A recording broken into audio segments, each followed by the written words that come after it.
ఒక చిన్నదేనండి, ఏం లేదు. ఇద్దరికి అంటే నేను ఒక కాంపౌండ్లో 4.5 ఏళ్ళు డైరెక్షన్ ఛాన్స్ దత్ గారు ఇస్తా అన్నారు. అందువల్ల నేను డైరెక్టర్ అవుదామని ఆలోచన వచ్చింది. ఆ కాంపౌండ్లో 5.5 ఏళ్ళు ఉన్నాను.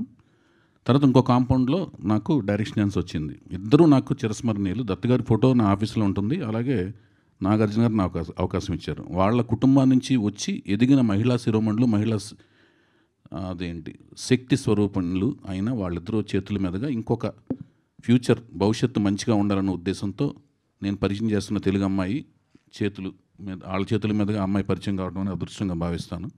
వాళ్ళు నిన్న నేను అడిగినప్పుడు వాళ్ళు ముఖ్యమైన పనిలో ఉన్నారు ఇద్దరు నిజంగా. అది కూడా పక్కన ఒక పక్కకి పెట్టి నా కోసం అని వచ్చినందుకు ముందు వాళ్ళకి ధన్యవాదాలు తెలియజేసుకుంటున్నాను. అలాగే తను పూర్తిస్థాయి నిర్మాతగా మారినప్పుడు వాళ్ళిద్దరూ వచ్చి ఆశీర్వదించడం కూడా. లాస్ట్ టైం మా గురువుగారు రాఘవేంద్ర గారు వచ్చారు, అలాగే దత్ గారు వచ్చారు. ఈ టైం నందమూరి తారక రామారావుని ఆశీర్వదించారు. అతనిది ప్రబలంగా మంచి అప్రిసియేషన్ వరల్డ్ వైడ్ వచ్చింది.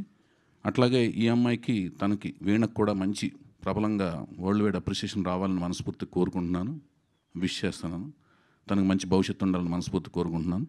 ఆ wish her all good luck అండి. మీ అందరు ఆశీస్సులు అండదండలు ఉండాలి. మన తెలుగు అమ్మాయి చాలా రోజుల తర్వాత కూచిపూడి డాన్సర్ తెలుగు అమ్మాయి వచ్చినందుకు మీ అందరి విషెస్, ఆశీస్సులు, అండదండలు ఉండాలని మనస్ఫూర్తి కోరుకుంటున్నాను. అంతేనండి. ఈరోజు ఇంకొక ముఖ్యమైన దినం ఏంటంటే యుగంధర్ సినిమా. మా అన్నగారు నాకు స్ఫూర్తి. ఆయన వల్ల నేను సినిమా ఫీల్డ్కి వచ్చాను. నేను మీకు చాలాసార్లు చెప్పాను, నేను సంపాదించే ప్రతి కీర్తి కానీ కనకం కానీ ఏదైతే ఉందంటే అదంతా ఆయన అకౌంట్లోంచి, మా లాంటి అభిమానుల కోసం ఆయన ఉంచిన అకౌంట్లోంచి డ్రా చేసుకున్నట్టుగానే ఎప్పుడు భావిస్తూ ఉంటాను.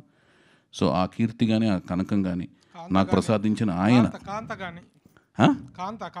కీర్తి కనకం సినిమా నుంచి వచ్చింది. అయితే ఆయన యుగంధర్ సినిమా, అలాగే ఆడపడుచు కూడా ఇదే రోజు రిలీజ్ అయింది.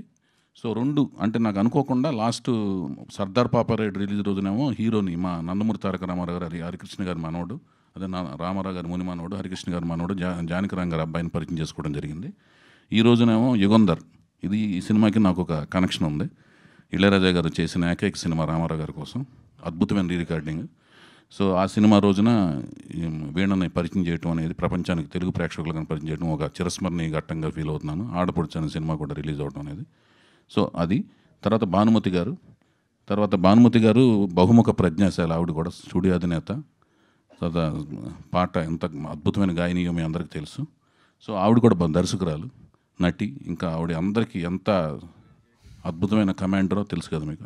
సో ఇది ఒక అద్భుతంగా గర్వకారణంగా ఫీల్ అవుతున్నాను. అలాంటి మంచి ముఖవర్చస్సు మీకు నేను చాలాసార్లు చెప్పాను. ఆవిడని పరిచయం చేయడం నేను చాలా ఆనందంగా ఫీల్ అవుతూ.